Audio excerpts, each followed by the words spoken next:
Le congrès annuel de la PAC a commencé dans la bonne humeur. Et oui, pour cette 22e édition, les festivités ont marqué le lancement du congrès des agents commerciaux, jeudi soir 28 mars, dans le très beau château de Sans Souci à Limonest. Une petite centaine de congressistes ont eu le plaisir de se retrouver et d'échanger lors de cette soirée dansante. Mais après les réjouissances, une journée de travail attendait les agents commerciaux. La matinée consacrée aux adhérents de la PAC leur a permis de revenir sur l'action de l'association dans le projet de révision de la réglementation européenne de la profession. Alors, le process de refit entamé par la Commission est un process donc automatique pour toutes les directives qui ont plus de 30 ans d'existence. Donc, c'est une mauvaise surprise pour nous puisque cette directive est satisfaisante. Cette directive permet justement de stabiliser les contrats, qu'ils soient avec des entreprises industrielles européennes, mais aussi hors du champ de la communauté. Donc l'action de la PAC a deux sens. Le premier, c'est en tant qu'organisation nationale, par sa sensibilisation des ministères, des députés européens concernés, donc de la Commission de justice, et aussi des représentants à la Commission, tels que Michel Barnier, avec qui nous avons un contact très fluide, pour justement les sensibiliser sur l'importance en France de l'agent commercial. La matinée s'est poursuivie avec des intervenants comme chaque année de qualité, à l'instar de l'éditorialiste au Figaro, Yves Tréhard. Les agents commerciaux sont des gens qui prennent quand même pas mal de risques et qui par définition vont au-devant de leurs clients. Donc ce sont des gens qui prennent des risques et sont, je dirais, la force vive justement de notre pays. Sur le plan commercial, ils favorisent les échanges. Donc je leur dirais de moins écouter les politiques et de se libérer et de lutter contre l'excès de législation. La confiance était le thème principal de ce vendredi matin. Donc il faut revenir aux fondamentaux et rappeler à tous les acteurs de la vie économique que tout repose sur cette confiance et que cette confiance, qui commence par la confiance en soi, ne peut être transmise, ne peut être portée à ses interlocuteurs qu'à partir du moment où on fait preuve des compétences et de la conscience professionnelle afférente.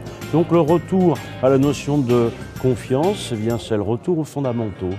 Et donc l'intérêt pour l'agent commercial, c'est effectivement, dès lors qu'il aurait un doute, il n'aurait donc plus confiance, il aurait une certaine défiance vis-à-vis de son mandant, de pouvoir exiger de ce mandant qu'il lui permette de vérifier les commissions qui lui sont dues et partant de voir si effectivement la relation de confiance entre mandant et agent peut être établie ou bien si à partir de là un conflit peut naître entre les deux partenaires. Un focus sur le métier d'agent commercial était également proposé aux agents. L'Italie et la France ont en commun la directive européenne, donc les droits des agents après l'entrée en vigueur de la directive ont été harmonisés.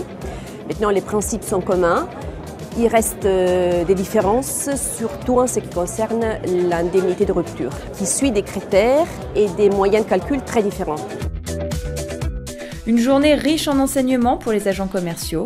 Xavier Melfer s'est vu quant à lui remettre le trophée APAC Massif de l'agence commerciale de l'année. C'est une fierté pour moi parce que je connais ce métier d'agent depuis 10 ans. Je sais que les gens qui pratiquent ce métier sont des compétiteurs, que les affaires sont difficiles.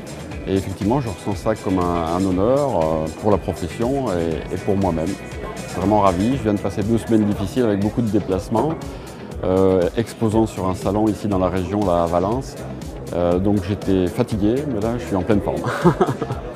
Une journée qui est toujours très appréciée des agents commerciaux. Je viens au congrès annuel de la PAC principalement pour voir l'ensemble de la profession, des collègues. Ensuite pour voir également Patricia et Rachel, avec qui nous entretenons bien sûr de bonnes relations et toujours à discuter de certains sujets. Et ensuite, pour les intervenants qui sont également toujours de qualité. Et donc, on apprend toujours de bonnes choses dans ce congrès. Pour moi, la PAC, c'est un appui juridique extrêmement important et qui nous permet de prendre du recul à chaque fois qu'on doit signer un nouveau contrat.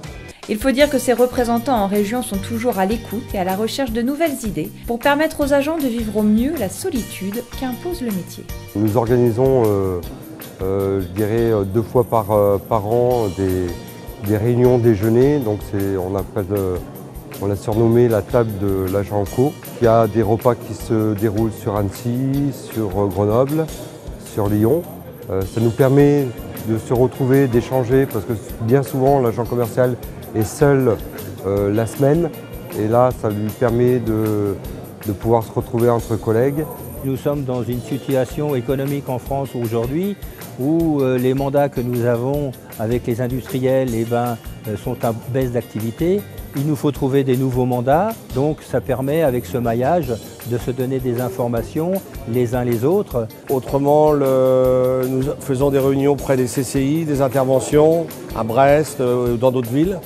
On fait aussi au niveau du greffe ou des tribunaux, on passe au greffe pour qu'il ait des informations au niveau de qu'est-ce que c'est un agent quand il s'installe et d'avoir nos numéros pour pouvoir leur donner un coup de main en cas d'installation de nouveaux membres et de nouveaux adhérents. Le fait d'adhérer à la PAC, c'est vraiment une plus-value par rapport à la fois au métier et surtout le fait de ne pas se sentir seul et de retrouver à la fois les juristes, les mandants et les amis pour évoluer ensemble dans le métier, quoi. Et s'il est important de savoir se retrouver entre agents, il l'est aussi de savoir s'entourer des professionnels prêts à vous guider et vous éviter certains déboires dans le cheminement de votre activité.